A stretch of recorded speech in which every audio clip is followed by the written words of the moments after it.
Good morning, good evening, good afternoon, depending where you are joining us from.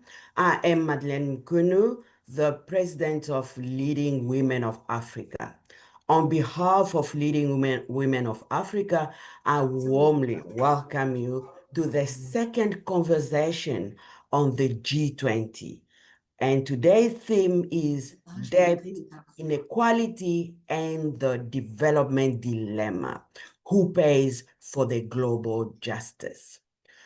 So for the first time in history, an African nation is presiding over the G20.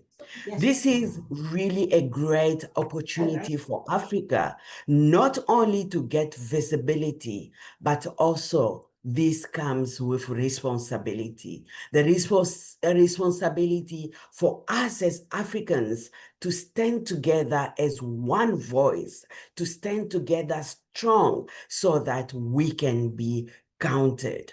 So before I introduce you the panelists of today, I would like to first introduce the Leading Women of Africa, the host of this series of events or conversation, just so we can present the vision and the mission of Leading Women of Africa and how it aligned with the G20. So let's follow this 1-minute video so you can get to know a little bit about Leading Women of Africa.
It will be really my greatest honor to now introduce the panelists.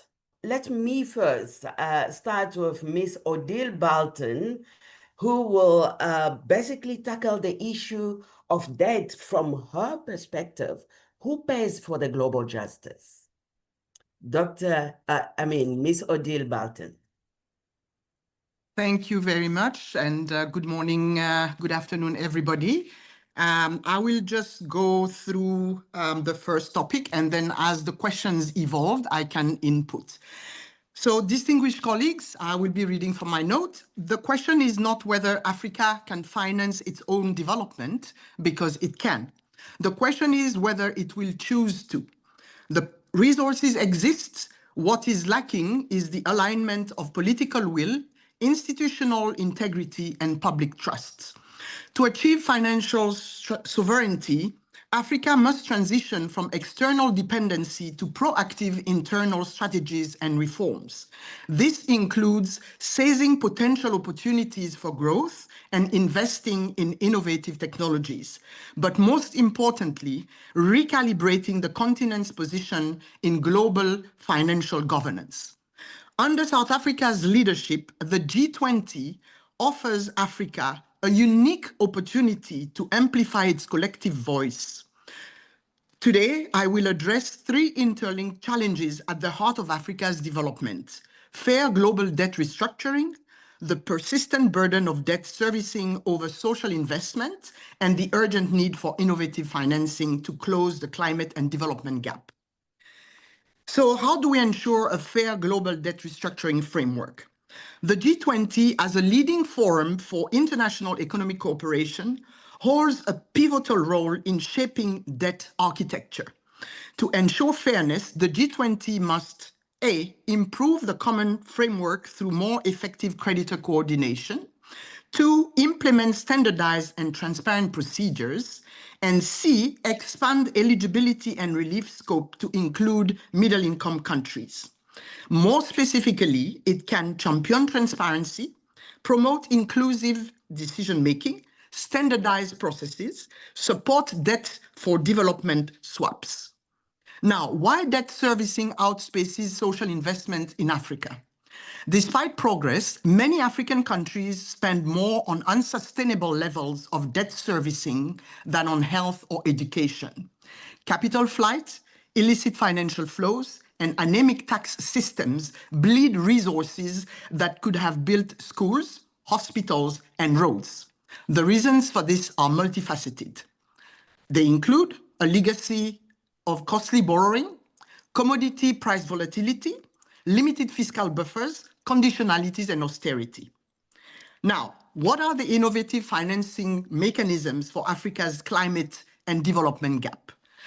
The compounded impact of the USA's withdrawal from the Paris Agreement and the broader failure of developed nations to honor climate finance commitments not only leaves African countries vulnerable to natural hazards and environmental degradation, but also deprives them of the funding necessary for climate adaptation, resilience building, and post-disaster recovery.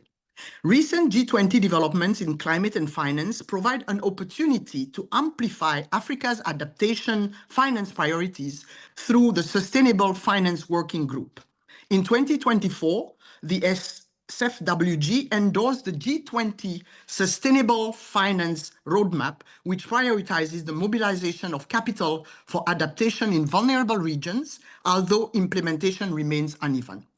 South Africa's presidency offers a pivotal opportunity to leverage these platforms to push for the operationalization of the new collective quantified goal at COP30, which is about to start in Belém, Belize, in the next few days.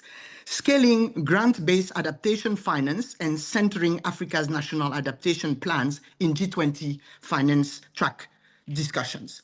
Thus, bridging Africa's climate and development funding gap requires bold, creative solutions, including blended finance, green and blue bonds, special drawing rights reallocation, carbon markets and debt for nature swaps, and digital financial inclusion. In conclusion, the G20 must act with urgency and solidarity to reform the global debt system, while African leaders and partners pursue innovative financing as a strategic necessity in the face of global shifts and declining aid flows. Only then can we ensure that debt does not stifle, but rather supports Africa's aspirations for health, education, and a just climate. I mean, we're all convinced that Africa's future must be funded by Africans. Now, the first point on the youth that you are talking about, where you say they are on subsistence farming and then they go to cities, there is no jobs. And there is also the very reality of recruitment into those extremist groups. And we can see there are plenty of examples from the Sahel to Mozambique and so on. So this is something that we need also to keep an eye on, because this securitization is becoming more and more important on the continent. And we see more countries like the Chinas, the UAEs investing in security of their investment. And I think it's another debate on the mineral extraction for development. These are also a potential deterrent to the development gains that have been reached so far. And we're talking about the SDGs. We all know they're not going to be met because there's been a lot of drawbacks. So these are some of the points that we need to keep in mind. And my last point would be, yes, it is true that Ubuntu can offer, let's say, economic potentially transformative model for equitable global finance.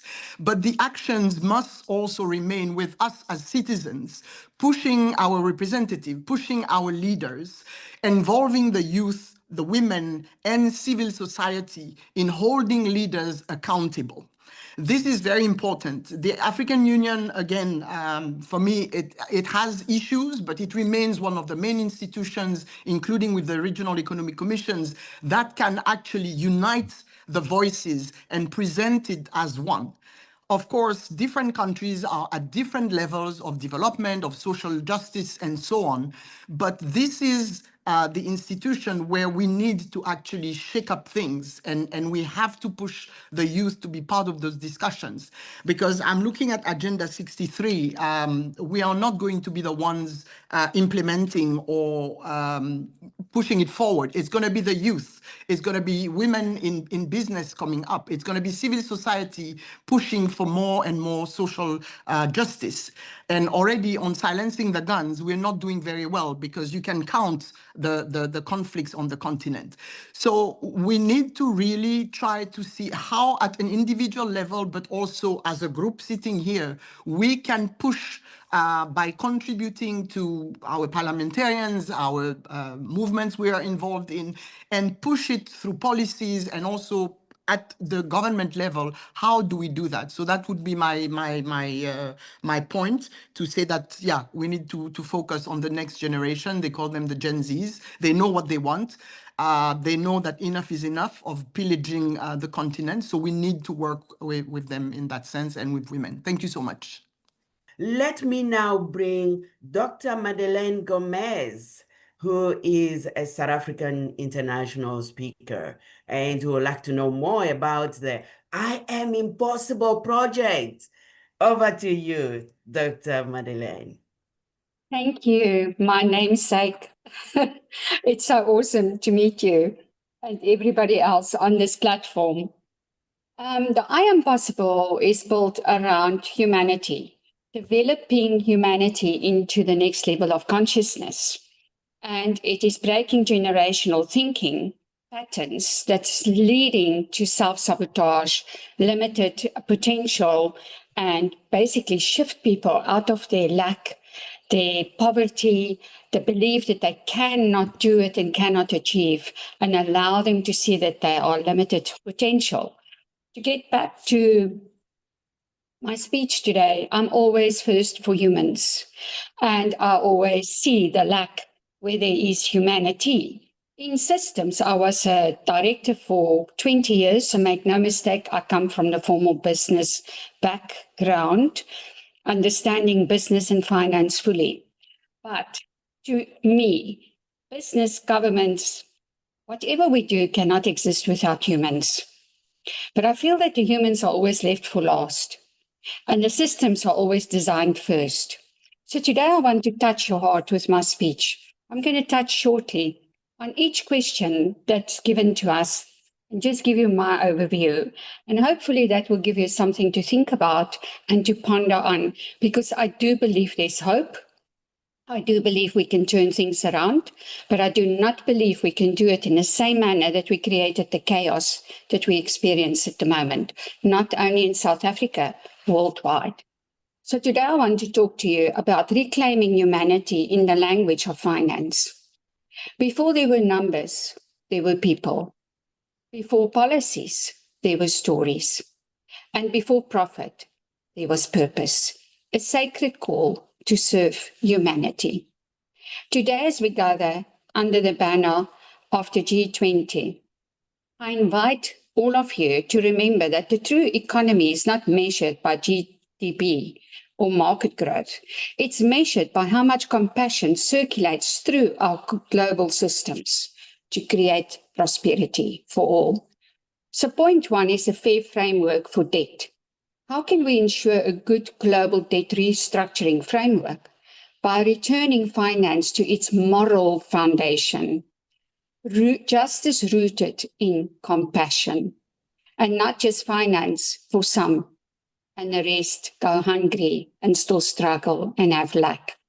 Debt is not only a fiscal issue, it's a human one. When a nation is drowning in debt, its hospitals go silent and its classrooms grow cold and its people lose hope. And I'm sure we can all see that today in our classrooms and hospitals. The kids and the leaders of tomorrow have given up hope. They are at the moment without values. They are without direction. They suffer from severe mental unwellness. And there's just, I think they've given up on themselves. A fair framework is not born in boardrooms, but in the hearts willing to see that prosperity cannot exist in isolation. The G20 has the power to lead not through dominance, but through partnership, creating what I call human impact assessments before every financial decision to measure not only economic return, but human consequence. When we choose fairness over force, we begin to heal the collective system. Point two is the imbalance of priorities. Why do African nations still spend more on debt than on health or education? Because the system was not designed for equity, it was designed for extraction. For too long, Africa's value has been measured in minerals, not in mines, in exports, and not in education, as we can clearly see with our pass rate in South Africa. The imbalance persists because global finance has not yet undergone its own spiritual awakening. But the truth is clear: when a continent spends more to repay than to renew, it reveals not only financial failure, but moral fatigue in the world's conscious.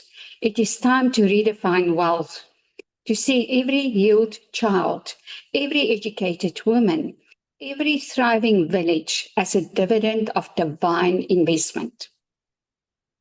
Point three, innovation that heals. And what about innovation? Innovation must not only be technology, it must be ethical and spiritual, which we clearly lack. We are overloaded with technology. We've got no ethical and spiritual values that we operate on. We speak of closing Africa's climate and development gap. I say, let's build regenerative finance systems that heal the land, uplift communities, and ensure that profit and purpose walk hand in hand. Let us empower African-led climate funds rooted in local wisdom and transparency. Let us invest not just in infrastructure, but in the invisible architecture of dignity, trust, cooperation, and inclusion. Then lastly, the call of Ubuntu economics. Can Ubuntu economics offer a new model for equitable global finance? Absolutely yes. Ubuntu says, I am because we are. It teaches that my well-being is intertwined with yours, that humanity itself is a shared economy. Ubuntu economics in the rebirth of moral finance. It reminds us that wealth must circulate, not concentrate on a small group of people. It moves us from competition to communion, from survival to shared thriving. This is not just an African ideal. It's a universal truth that a world divided by greed can only be healed by God's grace. Our closing is the following. If the G20 can learn to listen, not only to economists, but to cries of mothers, farmers, and children, then we will evolve from a system of survival to one of sacred stewardship. True progress is not when nations rise alone, but when humanity rises together as one. May we remember, before the numbers, there were people, and our greatest investment will always be love in action. Let us no longer negotiate over survival, but collaborate for renewal. Let us invest not only in infrastructure, but in the infrastructure of the soul, education that uplifts skills and empower, and knowledge that frees generations from dependency. For no nation can rise higher than the minds it chooses to develop. And the minds that they develop is equal to the minds who's creating the space. Always remember that. So a company, a country cannot go higher and broader in consciousness, education, and prosperity than the leader at the time. So Africa does not need saving. It needs to be seen. Her children are not poor, they are powerful beyond measure, waiting for systems that honor their brilliance, not systems that's brilliant and leaving them behind.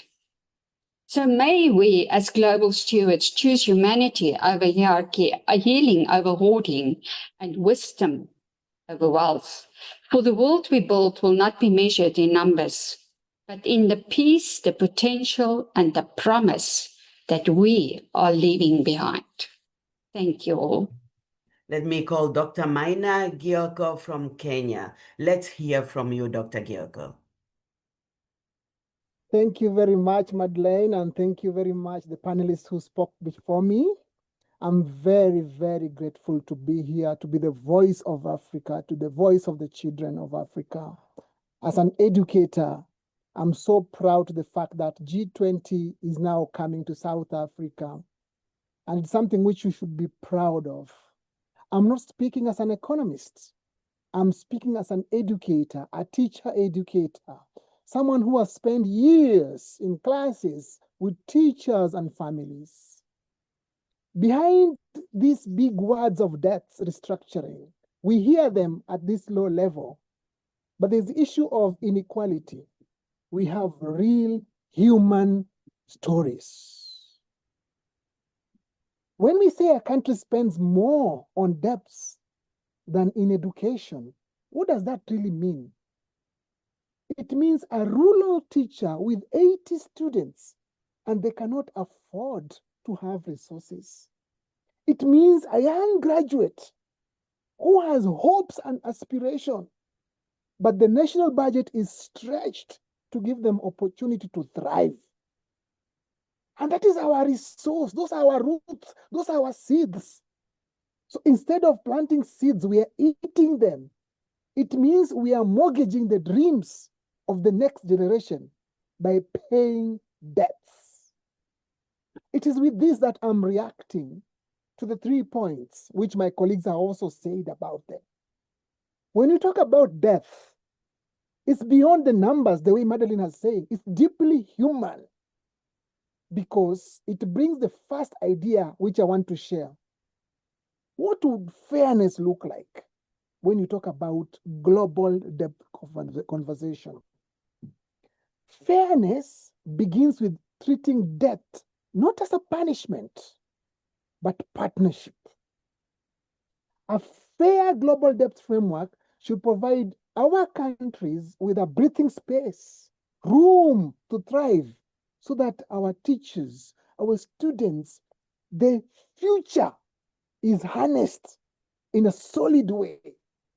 So there is need to restructure how we pay debts so that there is a delay payment which is not overburdening us, so that we restore the possibility of thriving. But even when we talk about fairness, there's another layer of conversation that we need to think about how to fund the future, because we should have future in our horizon. This brings me to the next point. Not about the tools of finance, but its purpose. When we hear about green bonds, blended finance, a new funding model, all that is important. But what if What if we dared to innovate around the people, human capacity? What if we invested in education seriously instead of infrastructure? Because it is these people who graduate and come and build infrastructure. What if the next big African bond was not just about roads, but is for teachers, researchers, and learners? Because no economy can grow faster than the minds that power it. As we think what finance is, we must reconsider why we finance it. Africa has a wisdom tradition that speaks powerful to this moment, and that's Ubuntu. You are because I am. So it teaches us that development is not a race for nations, but it's a web of relationship. So when one part of the world prospers at the expense of another, we lose the essence of humanities. So imagine if global finance operated on the principle of Ubuntu. It means when we are restructuring debts or investing in education, it's not charity, it's relatively common sense. Because when Africa thrives, the world grows stronger economically, culturally, and morally. So as I conclude, it's not about death, it's about destiny. Death is about to define, it's not to define the history of Africa. Our story is about renewal, possibilities, shared growth. Let us build a system where our children inherit not the burden of death, but the promise of opportunity, where development means people, educated, healthy, creative, at the center of every policy and every plan. That is what true global justice looks like. And that's why I invest in education, to ensure we build this seed of continuous growth. How do we harness this from the fundamental years of the learners? Because if we are honest, you can't talk about death, justice, or even innovation without talking about the people who carry these ideas forward, our young people. So we can fix system, we can fix structures, economics, we can design tools, financial tools. But if we don't invest in education, we are only patching the surface. Education is how we build capacity, creativity, as well as hope. So it's how we make sure Africa and the world keeps moving both in wisdom and dignity. So as we wrap up, I just want to say this: we cannot afford to ignore education. We must build our youth as they can shape the future, not inherit the mistakes of the past. Thank you everyone who have joined this conversation. I've learned a lot from your contribution, but I still say that let's keep the dialogue going in our work, our policies, and daily cures. Thank you very much. Let's now bring Uganda on the table. Dr. Daisy, let's hear from you. Good morning, everyone. Good afternoon. As you've heard, I'm Dr. Daisy Owomugasho, the Executive Director for Koteri Development Initiative, an NGO based in Uganda. I would also like to first thank the organizers for giving me this opportunity to talk about this fundamental subject that affects us as Africans and as women, the issue of debt, the issue of inequality, and also the development dilemma. People have talked, who is paying for this global justice? And I would like just to remind us to go back to where we are. Imagine a world where the richest 1% hold more wealth than the bottom 95% of humanity combined. Where the debt, as we see it now, is crushing the poorest nations, forcing them to choose between paying off loans and also feeding their children. This is not a hypothetical future. It's our reality. And that's where we are here today, why we are here today, to see how we can explore this web. Who pays for global justice?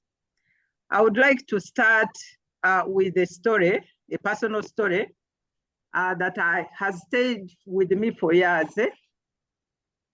Growing up in a small village in Uganda, I witnessed firsthand the devastating impact of debt on families.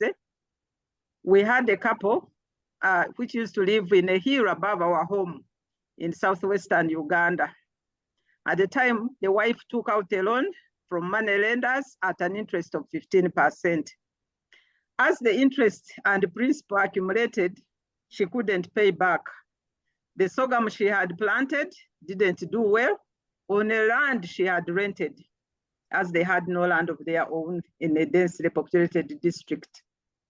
Learning that the lenders were coming to take her to a local prison, she woke up one day and disappeared, leaving her 7 children alone in the house. The husband, who had gone to labor somewhere, upon his return, found his wife was missing. He disappeared as well. Eventually, the neighbors distributed the children to caretakers. At the time, the eldest was 13 and the youngest was 3 years old. To this day, no one knows their whereabouts.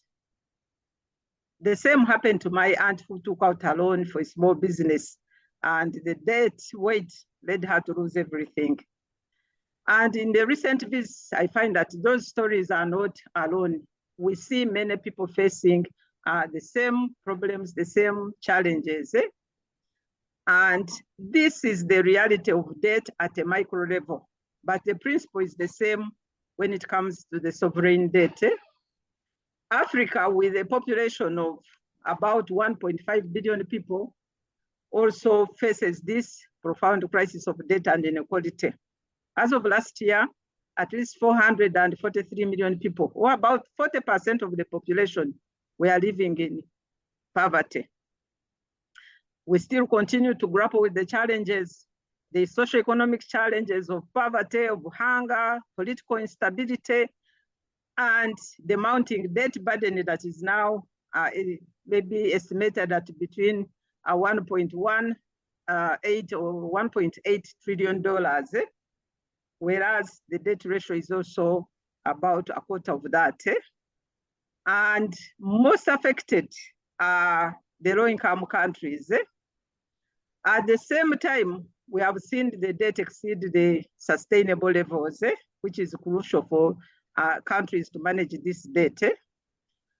My important point today is that with this debt, the women, I'm actually emphasizing the women and the youth, are disproportionately affected by this crisis.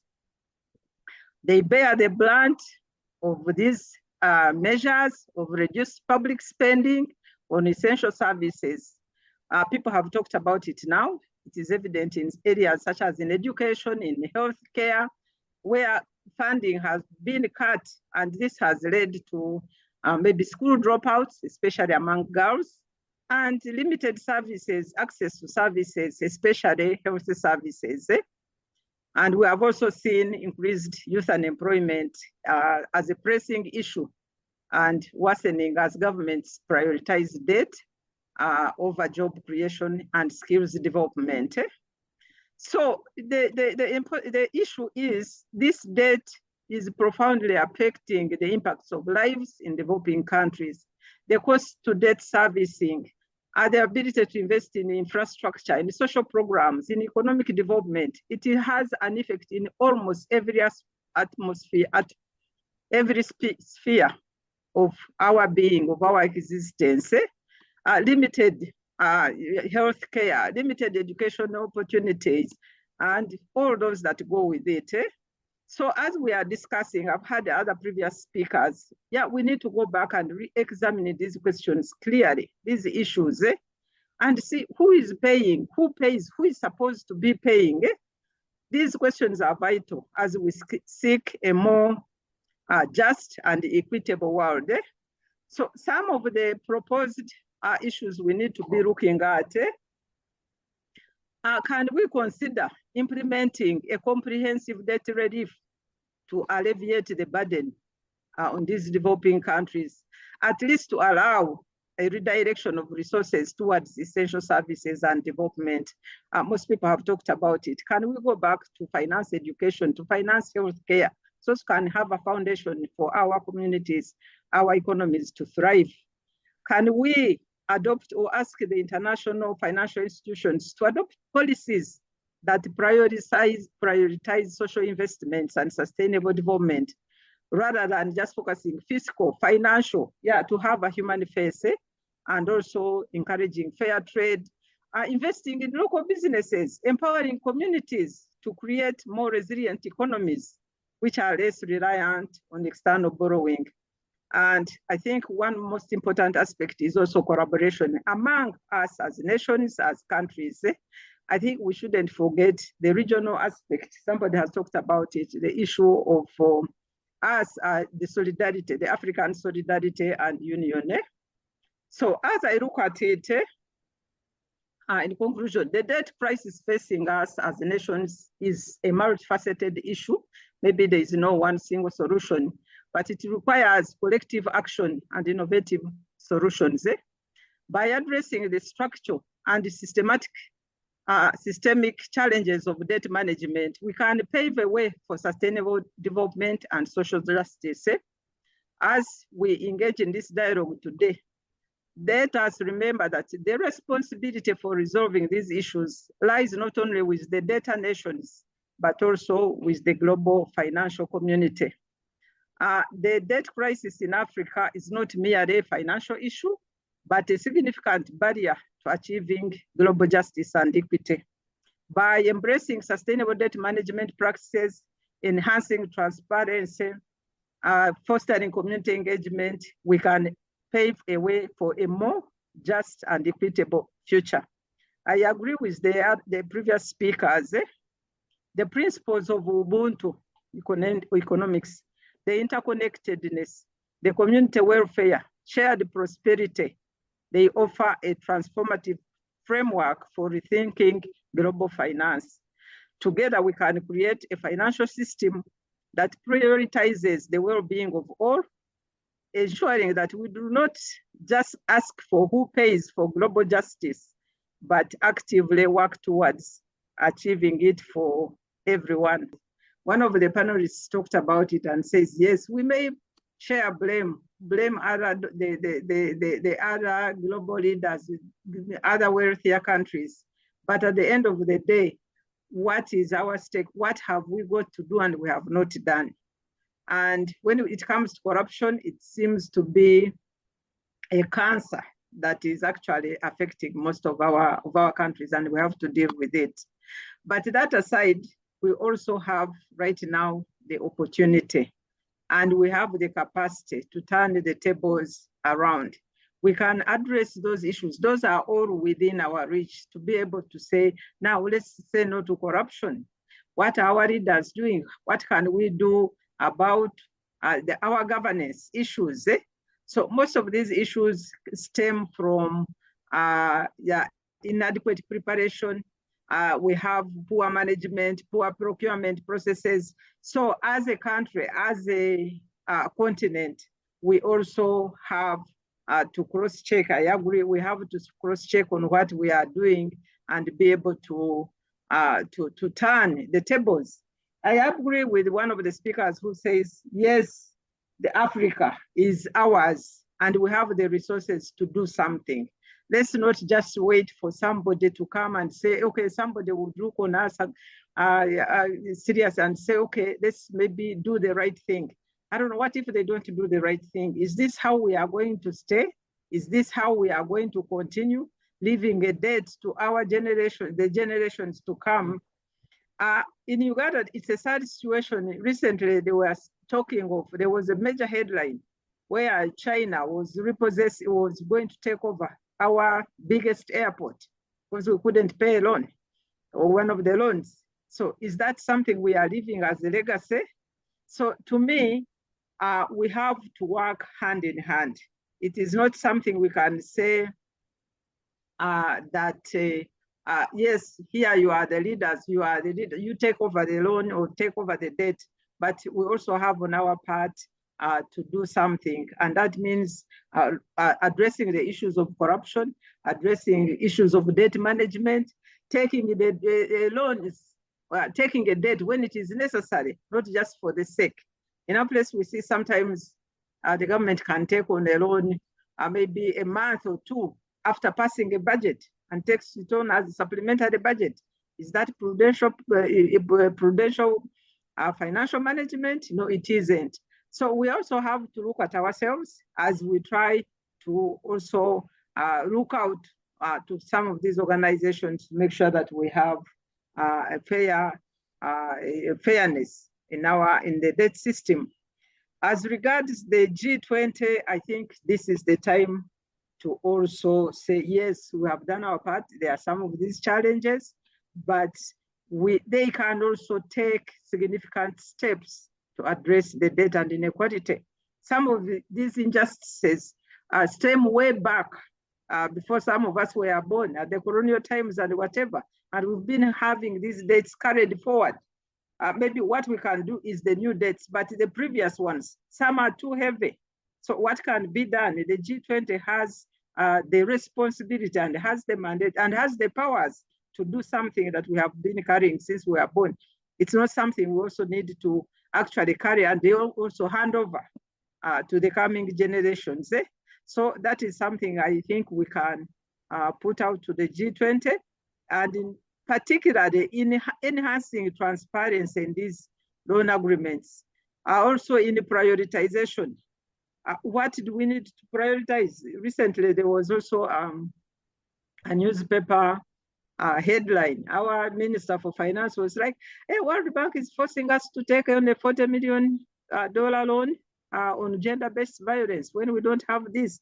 So those are some of the aspects. Who makes the decision? Who prioritizes? So I think we have to work hand in hand.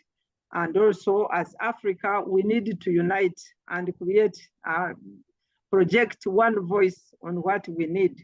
And we also have to look at our own backyard and see what we can address before we can start blaming everybody. But what is clear is that we have the resources, we have the capacity, and we can be able to get our economies or our Africa out of debt. Thank you so much. Kevin, over to you.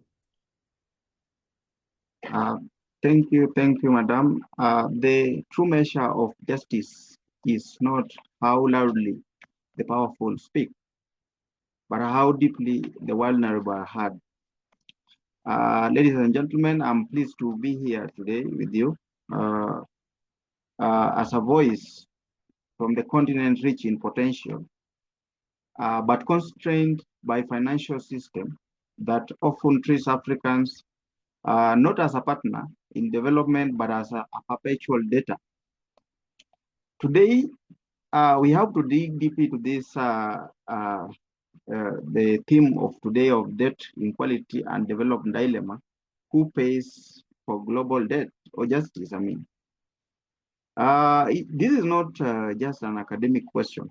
We have to understand that it is the daily lived reality for millions of young people, families, and communities across the global south. Debt is not merely a number. It is a classroom without desks, a clinic without medicine, a youth without opportunity. Under South Africa G20 presidency, the world has a unique opportunity to rethink global financial architecture. We must ask ourselves, why does the pathway to development still feels like a trap? Why do the same nations that contributed the least to global crisis pay the highest prices still? For decades, we have to understand that Africa has walked into development dialogues with strong ideas, but returned home with weak outcomes. Yet we remain hopeful because hope is the courage that built nations. We have to understand that. Restored economies and sustained humanity through crisis. To address the development dilemma, we must confront the debt questions head on. Today, Africa countries spend billions each year, not on building hospitals or schools, but on servicing debts accumulated under unequal terms. The result is widening inequality gap and a delayed development agenda. We have to understand that. And a generation forced to inherit financial burdens they never created. So the G20 must lead the world toward a future where the development financial is equitable, sustainable, and just. We need more than structuring. We need redesign. We need redesign more than relief. We need fairness more than promises. We need system where nations rise together, not as apart. And as we reflect on these challenges, let us also draw from African wisdom the philosophy of Ubuntu. I am because we are. Remind us that global justice is not charity. It is the recognition that prosperity of one region is tied to the well-being of all. If one part of the world is trapped in debt, neglected by climate finance, or suffocated by the unfair markets, then the entire world or the entire global system is unstable. So who pays for this global justice? We all do. But the price must not be disproportional, borne by those already struggling. Justice means balance. Justice means partnership. Justice means financial model that empowers, not improvises. So as South Africa leads the G20, the world must listen not just to what Africa wants, but to what Africa knows. Development is not debt. Development is dignity, my friends. So therefore, we have to understand this, dear leaders, that if the world is a table, justice means everyone sits, everyone eats, and no one leaves starving. I would like to buy the philosophy of Ubuntu economy that teaches us that no nation can rise by standing on the neck of another. If adopted, Ubuntu can transform global finance from a competitive arena into a global, a collaborative economy ecosystem. Where equitable growth is not as an exceptional, but as a standard. In conclusion, ladies and gentlemen, the world stands at crossroads. Under the G20 in South Africa presidency, we must choose justice over imbalance, sustainability over exploitation, and Ubuntu over inequality. Because global justice is not paid by weakest. It is built when the strongest chooses fairness. So let us advocate for the good governance in our countries. Let us use the use of the common sense where it is not common. And we have to say that the world is full of good people. If you can't find one, then be the one. Thank you. Now another youth from Tanzania, Catherine Kakolo. Let's hear from you, ma'am. Thank you so much. Maiden, may I just say I'm very honored that you considered me a youth. I like to define myself as a seasoned youth, so thank you for that. Good afternoon, everyone. As introduced earlier, my name is Catherine, and I am based in Tanzania. I consider myself a developmental strategist. Currently, I also have co-founded an organization known as Thrive Beyond Preeclampsia. And I also run a consultancy firm which helps in organizational development as a whole. Now, coming back to this conversation, I really believe it's both urgent and very deeply personal specific for many of us who have worked in international development across Africa. Personally, in my own experience, from leading programs that strengthen health systems to advancing education and community resilience, I have been able to see firsthand how the burden of debt limits what is possible. Governments we've seen are forced to make impossible choices between paying creditors or paying teachers, between repaying loans or providing essential medicine. And it's not because our leaders lack vision, but it's because the global financial system often extracts more than it can empower. One thing that I really want to make clear throughout everything is that Africa is not without answers. We are not waiting for rescue. We should not wait to be rescued. That's something we need to be very clear about. We are already reimagining solutions. Across the continent, we see innovation in action, local governments designing domestic debt strategies, regional development banks mobilizing blended finance, and communities pioneering cooperative models of savings and social protection. These are African solutions, pragmatic, inclusive, and rooted in resilience and sustainability. The G20 has an opportunity, and indeed a responsibility, to recognize and support this leadership. A fair global debt framework should not be about charity, but about justice. And it should be faster, transparent, and inclusive, with African governments, civil societies, and regional institutions as equal partners shaping the terms of recovery. Looking ahead, I believe we must shift our focus from dependency to design. Let us design African-led financing mechanisms that harness our own resources through debt for climate swaps, regional resilience funds, and instruments that channel our diasporic capital and natural wealth into productive investment. The goal is not to aid, but agency, to move from extraction to empowerment. And this is where Ubuntu economics offers both wisdom and direction. Ubuntu reminds us that I am because we are, as several of my previous speakers have said as well, that prosperity is interdependent and dignity is universal. If we're able to apply Ubuntu to global finance, we would measure success not only in GDP growth, but in equity, well-being, and shared flourishing. Ultimately, debt and inequality are not abstract concepts.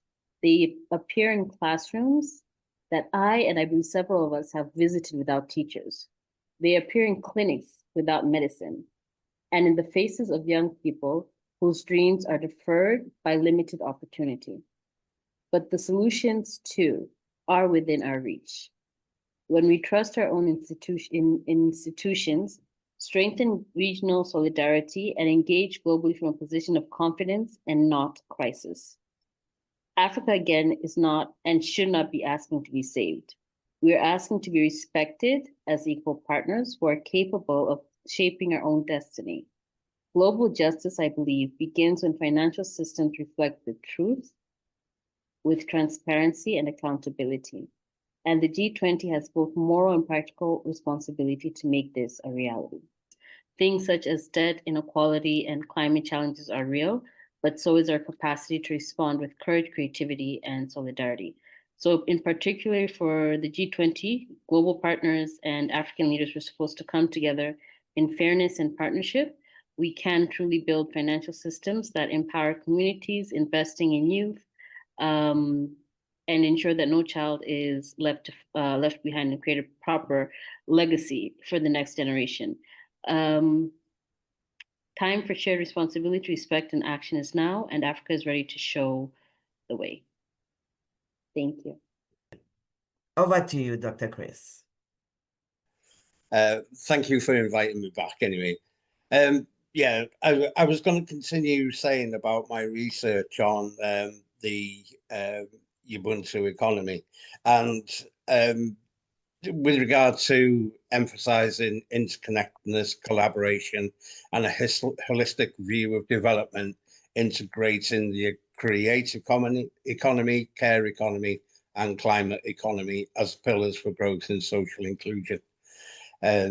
This approach can be seen as a counterpoint to traditional individualistic economic models and seeks to address social challenges like poverty and equality through community-orientated initiatives and social programs. One thing that we do with the Dragons is we're a recreational football team, and we try and align ourselves with the 17 Sustainable Development Goals wherever we can. So we try and promote as many of the goals as possible. And I know that the Ubuntu economy actually sits within a number of those goals. I'm a Future Generations Wales change maker, which means that everything that I do, I wish for our future generations to have, or our legacy is to leave them with the best planet possible. And whether that be through education, culture, you name it. I have a granddaughter. My granddaughter is 9 years old next week. I want the planet to be amazing for her. And I think that, as I said, I'm an outsider looking in here onto an African economy. But I think that there are huge systems changes that are required. And I believe that the youth of today are in such a powerful position because somebody mentioned it earlier on, we're at a sea change, we're at a crossroads where the world is changing faster than it's ever changed before. And I feel that the likes of Catherine, who spoke before, and the likes of Kevin, who spoke before, they've got a number of years ahead of them. And I think that they've got the opportunity and the ability to change the world, not just in Africa, but the whole world globally. What's going on over there is the same as what's going on over here. And a few people have said it now, it's the youth, it's the education, and it's the crossroads where we are at in the world. And collectively, let's hope we can make a difference. Thank you again. John, over to you. Thank you very much for having me and for the opportunity to speak to the audience. And really, I do appreciate everybody's intervention. It's been so far the great experience in terms of listening to what can be what Africans want to hear when it comes to resolving the issue of debt. When we speak about debt in Africa, I would like to look at the financing institutions that are at the center of debt in Africa, you know, and the World Bank, FMI. When we speak about those institutions, we see them as these are the institutions that borrow the money to Africa in terms of developmental issue. So Africa have to go to those institutions to say, hey, we have a project, and can you borrow us the money? I mean, that's what it is, borrowing the money to somebody. Now,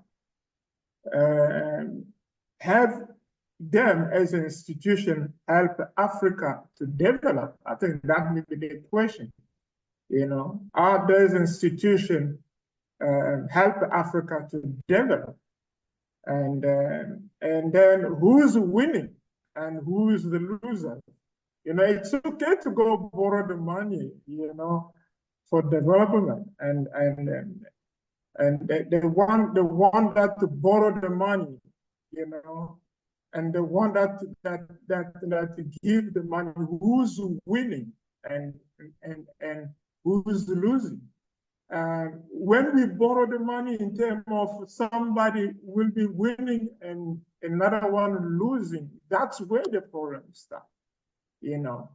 And I think we all know the movie of the story of taking the money from the poor to feed the rich.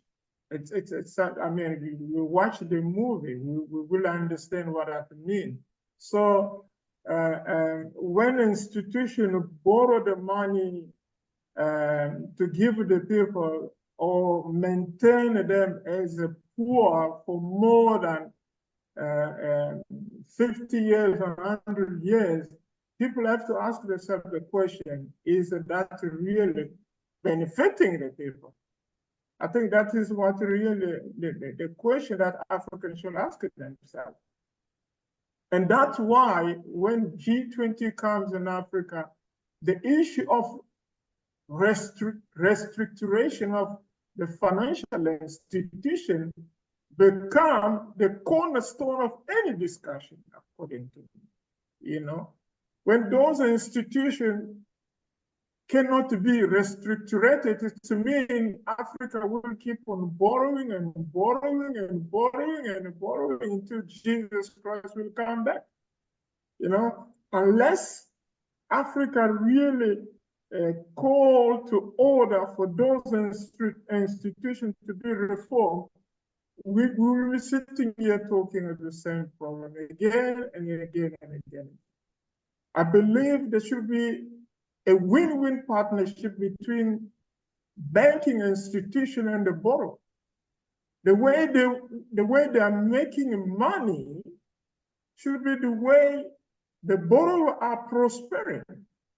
But when it does not work that way, we have to ask ourselves a question: are we building a proper partnership with those institutions, or are we failing? This is the time to ask ourselves the question. This is the time for African leaders to sit on the table and ask a banking institution, should we be working for a win-win partnership, or are we there to make you richer every year? It requires a bold leadership to sit on the table and discuss with financial institutions the issue of debt. Bold leaders. And when that does not happen, then we have a problem. So the issue of financial institution restructuration must be the agenda number one on the table, because we cannot, as Africa, continue to make rich nation richer while Africa remains poor. I think that is the issue that is there. But also we have to look on the question, we are borrowing the money, we want funding. That's good, but we need a process that enables environment and capacity building. So look, to go borrow the money, it's good, but are we prepared to the process in which we can manage our debt? Are we preparing the process of debt management? So it requires an environment and building capacity to manage the debt. If we don't do that, and then we're not gonna blame the banks. We have to blame ourselves, you know? So we need to train, put a proper policy. Somebody was talking about the policy. We need proper policy, reform, establishing clear, predictable regulatory framework that says we will be going to borrow the money, but here the law, clear regulation. Of course, that gives advantage to the borrower. Then also, we need a project preparation facilities. I've been myself working in Africa for more than 27 years now, promoting infrastructure development in the continent. And my work consists of working between project owners, technical partners, and funders. Now you will find that when you go to funders, they require certain things to be done according to what they believe is the right process for them to give somebody the money. But also they believe that there must be a proper project preparation facility. I mean, when we speak about project owner, you will find that they are not very well structured, organized to access the funding, but yet they're looking for money, you see. And that's what I'm saying, that a project preparation facilities need to be put in place where ourselves, we prepare project owner to say, are you looking for money? Do you know 1, 2, 3, 4 before even you go to take the money? You know, somebody has to do that kind of a job. You know, why? Because we need to make a project bankable before accessing money. When the project is not bankable, you're not going to get the money. Even if you do get the money, and that way project fail. And when project fail, you will remain in debt. And then it's become a big problem for you to pay the debt. Why? Because They were not a project preparation facility. Other than that, policy and regulatory reforms need to be put in place so that when you got the money, you know exactly, or when you are funded, there are rules and regulations that everybody knows, and only the one who is very well prepared can go and afford the loan. So as long as we don't resolve those issues, Africa will remain in the same position. There is one side to blame those who borrow the money. There is the other side for Africa ourselves to get organized, put proper structure in the place so that we know that when we go borrow the money, we are also responsible when it comes to manage our debt. Debt slow development. The more debt you have, the more it will hold you, and you will not go nowhere. There is no development when you are in debt. So I believe in this G20, we need leaders able to negotiate Africa interests at heart. You know, a new generation of African leaders who put Africa interests at heart, able to sit at the table of stakeholders and fight for African interests. That's what we need. A new generation of leaders able to defend African interests at heart. But also, I think it is a time to call to African billionaires. You know, there is money in Africa, but most of the time, where is that money sitting? It's sitting somewhere outside. So I believe that it is a time for African billionaires who have money in the US, in Europe, wherever, to bring money in Africa and start investing to the need of the continent. And the need to borrow more can be reduced so that Africa can respond to its own challenges. Thank you very much. So I believe that it is a time for African billionaires who have money in the US, in Europe, wherever, to bring money in Africa and start investing to the need of the continent. And the need to borrow more can be reduced so that Africa can respond to its own challenges. Thank you very much. Oh, Jan Roberts, do you want to share your insights? And thank you very much, Madeleine. I've always got plenty to say.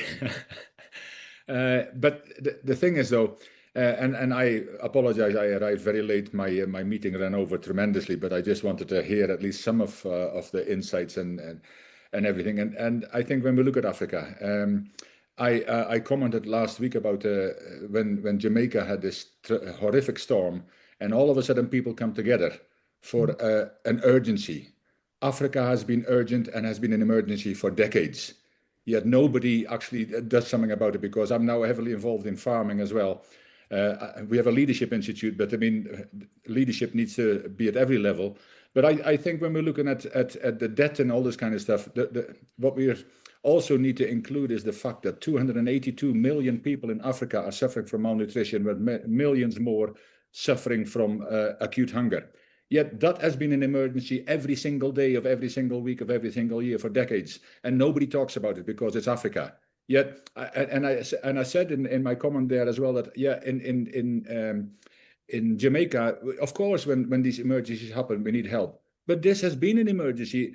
It's actually up to 2 people in every 10,000 on the African continent die every single day from hunger and poverty. Now that figure might not be so much, but when you think that there's nearly 1.4 billion people, that means up to 280,000 people a day die from hunger and poverty, and unfortunately, it's mostly children.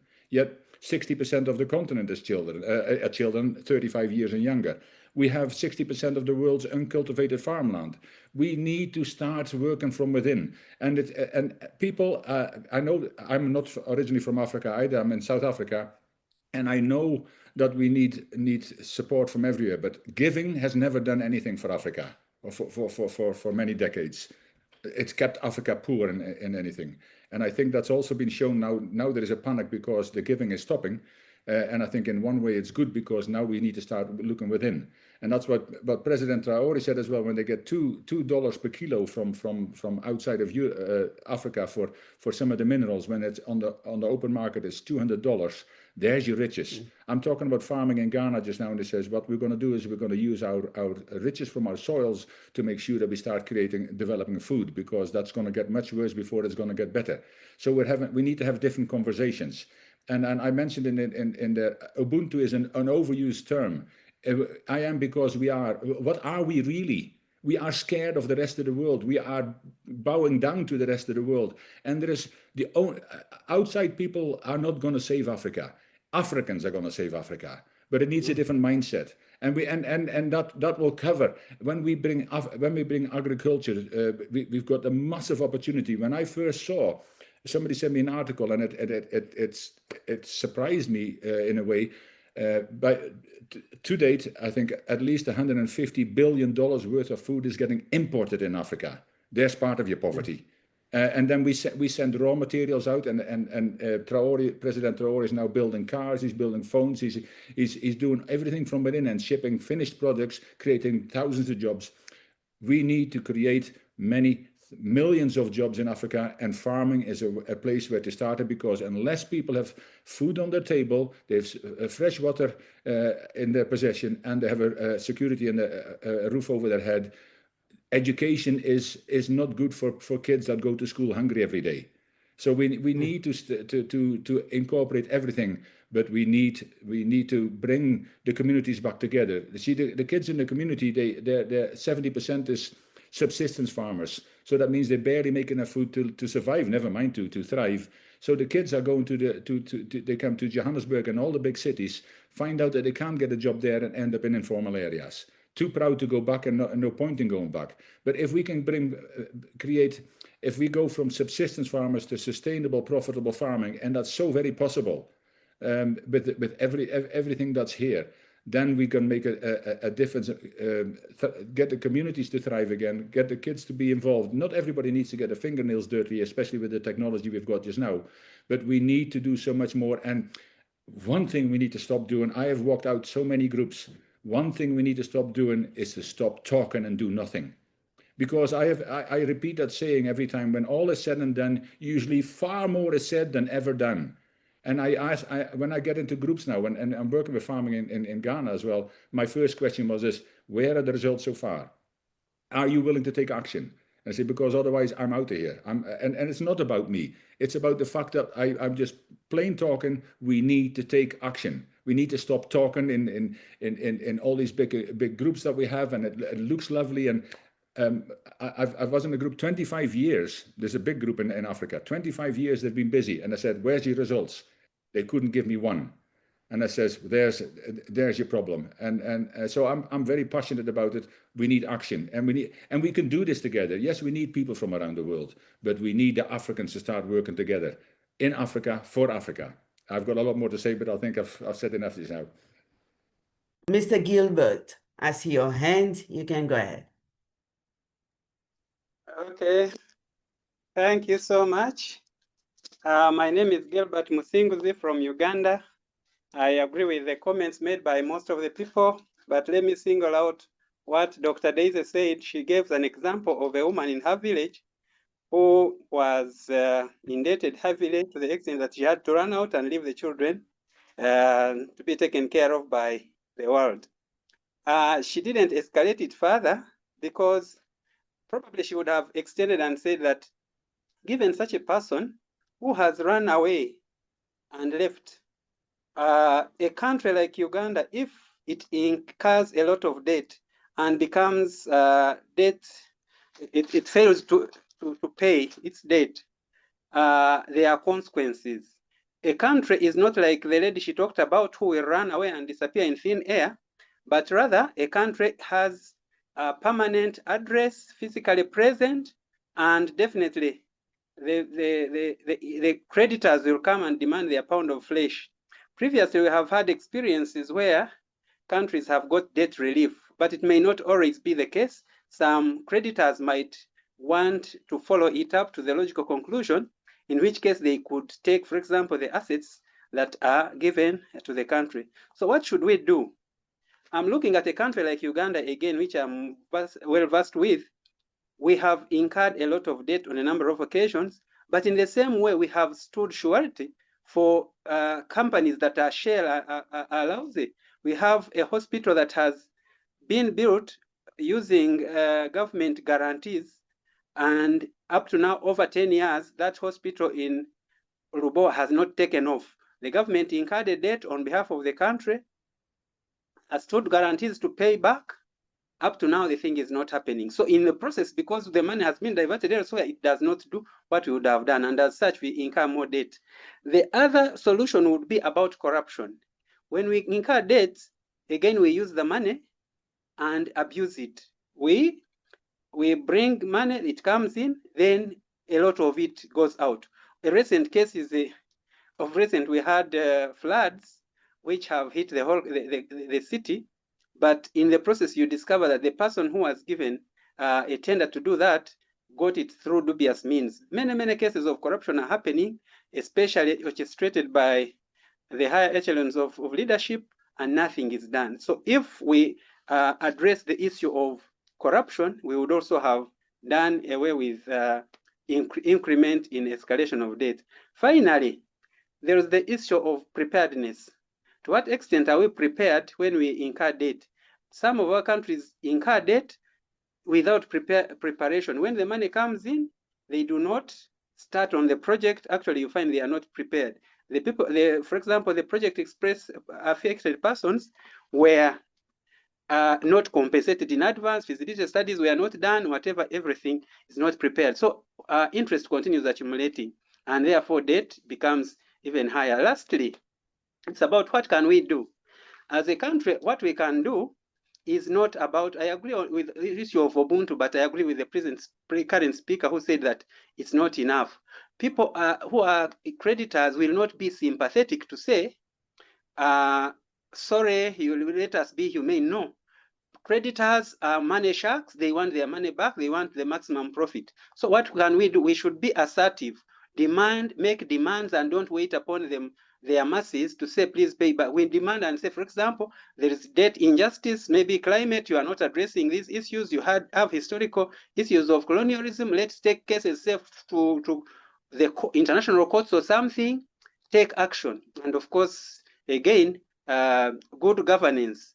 We have seen a case, for example, of Tanzania recently, where there were riots, and in the process, issues, a lot of development was destroyed, and now we are going to incur debt in order to bring ourselves back. So if we have poor governance, which is a commonplace in Africa, then at one time, the Gen Zs will come and destroy assets which have already been established using public debt, and we shall incur more debts in order to address those. Thank you. Those are some of my few remarks. Blessings to you. On behalf of Leading Women of Africa, I would like to thank all the panelists and audience and partners for joining this important conversation. So we invite you to join us again next Thursday, where we will be looking at harnessing Africa's critical minerals from extraction to transformation. So until then, let's continue the conversation. Let's continue to act. Let's continue to talk. Thank you so much.